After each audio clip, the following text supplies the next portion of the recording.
We've got one photo and we're going to print it in 5 different ways with the new Canon ImagePrograph Pro 310.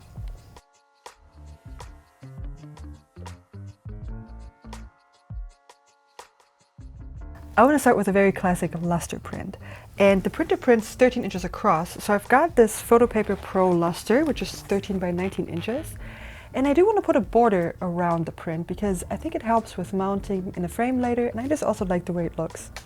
I can very easily create the layout with the software that comes with the printer. You can use it either as a standalone application or you can use it as a plugin for Photoshop or Lightroom, just whatever you usually use. The software also makes sure that you get your colors right for the print. I'm always a little intimidated with the printer setup, but because we can connect this either wirelessly or with a USB cable, it's actually very easy to integrate it into your workflow.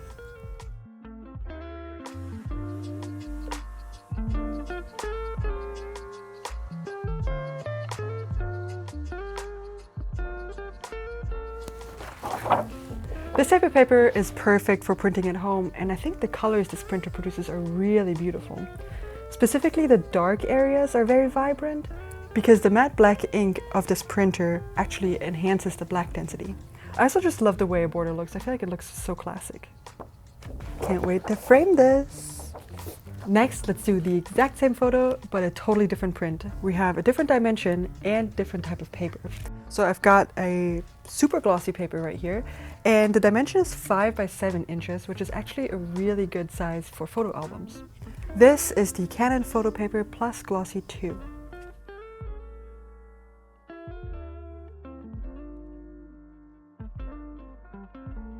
It's interesting to me just how different these two prints are, even though it's the exact same photo. I also love using glossy paper for black and white prints, so let's try converting this image into a black and white photo and print it with the same glossy paper.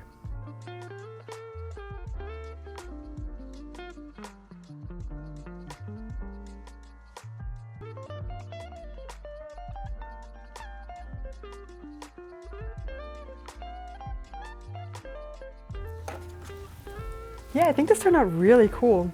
Once again, the dark areas of the print are really vibrant. I think this is one of the biggest advantages of having a printer at home. You have full control, full creative control over your artistic process. Not only can you adjust color and layout, but dimension and paper choices are really just as important for your finished print. I think as photographers in the digital age, it's easy to forget sometimes what photography can be, a physical piece of art. And just like we learn the ins and outs of our cameras, learning your own preferences and gear when it comes to printing can be just as much a fulfilling process as taking the photo itself. It also offers opportunities to think outside the box as well. Let's try and see what happens when we use transparent paper. Got some right here. This is the Inkpress Media Transparency Foam, and you can just put it into this printer because it is compatible. This paper is letter size, which means it's 8.5 by 11 inches, but I do want to make the print itself a little bit smaller, and you'll see why in just a minute. I think this is already really interesting, but because it's transparent, I think we have to adjust it a little bit. So what I'm going to do is I'm going to add a little bit more contrast and saturation, and let's see what that looks like.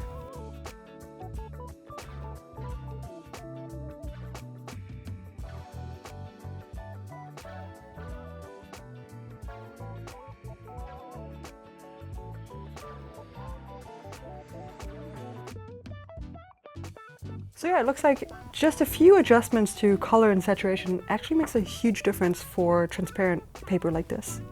And now let's put this transparent film into this acrylic frame. I think it's gonna look really cool. Gotta line it up properly. There we go. This is why I needed that size of print and nothing bigger. All right. Whoa, that's cool. The effect of the light shining through the transparent paper and through the acrylic frame is really cool and actually reminds me of film negatives. So yeah, I think you can get really creative if you have a printer at home. Let me just try one more thing.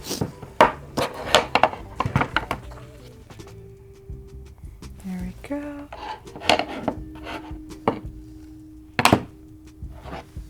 Black and white's pretty cool too.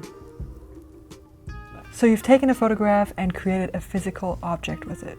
And I think the creative possibilities here are really endless.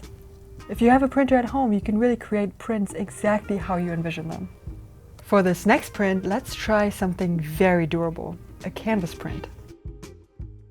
I've got these 13 by 19 inch sheets of cotton rag canvas in here. This is the Inkpress Media Pro Matte canvas. And even though this is technically not paper, but fabric, we can just put it straight into the printer.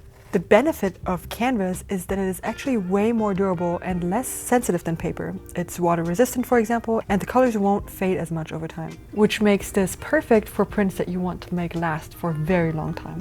This print feels really special because the paper, or better fabric, feels really thick and very premium. And the colors look really good too. The Lucia Pro 2 ink system is actually scratch resistant, so you don't have to worry too much about durability with any of the prints coming out of this printer. For our last print, let's do something that might seem a little bit unusual, but you might be familiar with it if you went to art school, making screens for screen printing. This is pretty niche, but if you are somebody who regularly screen prints, like me in college, then you know how amazing it is to quickly and efficiently make your own screens. I would really love making a screen print for you today, but this is a photo studio and not a screen printing workshop, so I'm just going to show you the first step to making your own screen prints. And for that, we need to do a little bit of editing. So we have this print over here in Photoshop, and I need to separate it into cyan, magenta, yellow, and black. And then I also have to create a bitmap with different dots in different sizes. You can look up step-by-step instructions for exactly how to do this online, but you can do it. I believe in you. So what we end up with is 4 separate documents, and we're going to print each one of them on the transparent paper that we used earlier for this. Of course, now that we have separated them into 4 colors, each individual sheet looks a little strange because we also printed it in black and white. But once you layer them and use the correct colors, it will turn into a stylized version of our original photo. This might be really confusing to you if you're not sure what I'm talking about when I'm talking about screen printing, but I encourage you to look it up. It's really fun and it's something really interesting to do with a printer like this. As photographers, I think it's really important to take the photos off of your laptop and create something physical. I think it can really help with creative block, and us photographers really deserve to feel like true artists sometimes. What are some other projects you could do with the Image ProGraph 310? Let me know in the comments below.